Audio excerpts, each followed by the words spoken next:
Commander Zethkar watched the human through the observation deck's reinforced transparisteel, his 6 eyes narrowing in disbelief.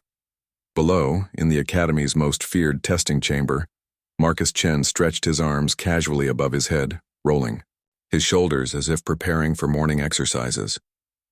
"Impossible," whispered Admiral Vexton, her crystalline form shimmering with anxiety. "The Crucible of Worlds has claimed over 3,000 of the galaxy's finest warriors across 4 centuries. No species has ever completed it without losing at least half their participants. The Crucible sprawled across 50 kilometers of artificially generated hellscape, gravity wells that could crush bone, temperature zones ranging from absolute zero to stellar core heat, radiation fields that stripped DNA apart molecule by molecule, and predator constructs designed to test every conceivable survival instinct. It was the Galactic Defense Academy's final trial, reserved for only the most elite candidates seeking command positions in humanity's new Terran Integration Corps. Marcus had volunteered to go alone. Beginning Phase 1, announced the facility's AI. The chamber floor beneath the human's feet suddenly gave way, dropping him into a freefall through crushing gravitational fields that had pulverized Drakmarian bone-steel warriors into paste. Marcus tucked into a controlled dive, using the varying gravity wells like a 3-dimensional obstacle course. Where other species had fought the crushing forces until their organs liquefied, the human seemed to dance between them, adjusting his body position with minute precision. When he finally touched down on the scorching metal platform of Phase 2, he was breathing hard but grinning. Phase 1 complete in 7 minutes 14 seconds, the AI announced clinically. Previous record? 23 minutes 47 seconds set by a Hegemony Titan-class warrior. 17 fatalities recorded in this phase alone. Zethkar's mandibles clicked nervously. How is he moving like that? Our gravitational torture? Should've. Humans evolved on a gravity-heavy world, interrupted Dr. Sarah Kim, the lone human observer among the Academy brass. But more importantly, they've been training in variable gravity for recreational purposes for over 2 millennia. They call it skydiving and bungee jumping. What we consider lethal environmental hazards, they consider entertainment. Phase 2 activated. The chamber erupted into a frozen wasteland where temperatures plunged to minus 200 degrees Celsius, cold enough to shatter most species' cellular structure within seconds.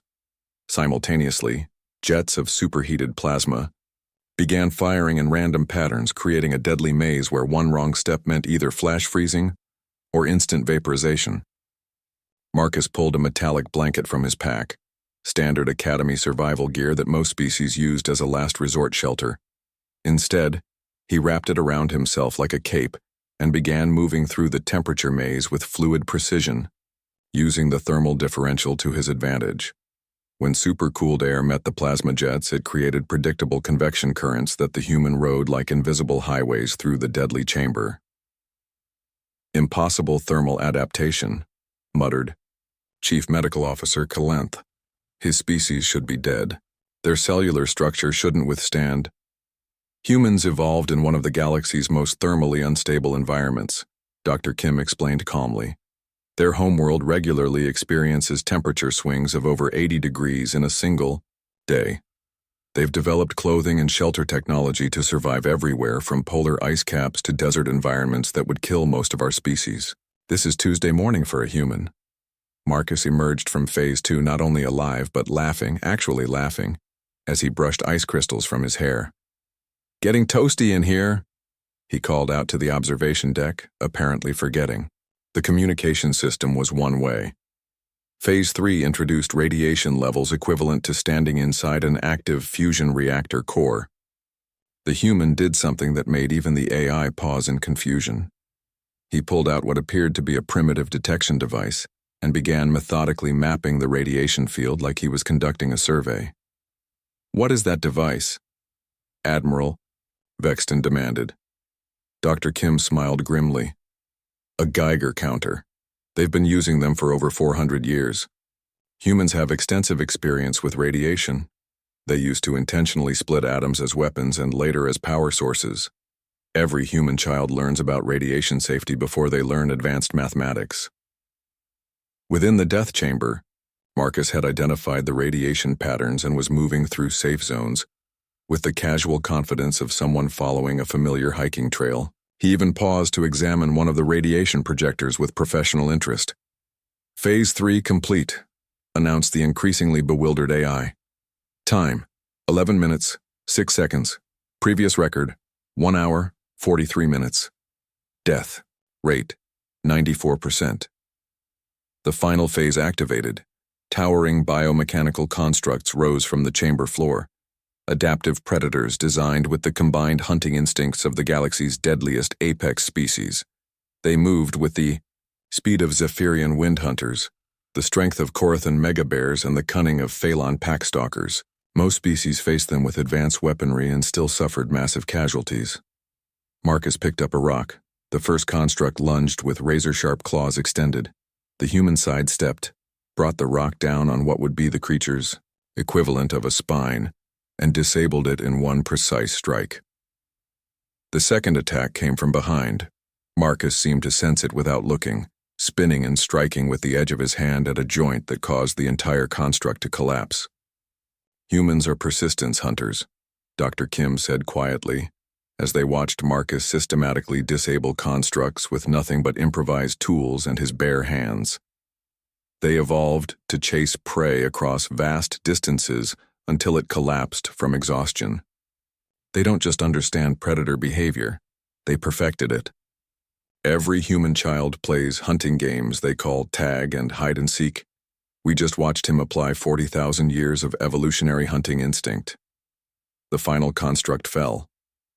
Marcus stood in the center of the devastated chamber, barely, breathing hard. He looked up at the observation deck and called out, "Hey, that was fun. Is there a level 2 or was that just the warm-up round?" The silence stretched for a long moment before Commander Zethkar found his voice. "Dr. Kim, exactly what kind of world did humans evolve on?" She looked out at Marcus, who was now examining the fallen constructs with scientific curiosity, apparently treating galaxy-class killing machines like interesting museum exhibits.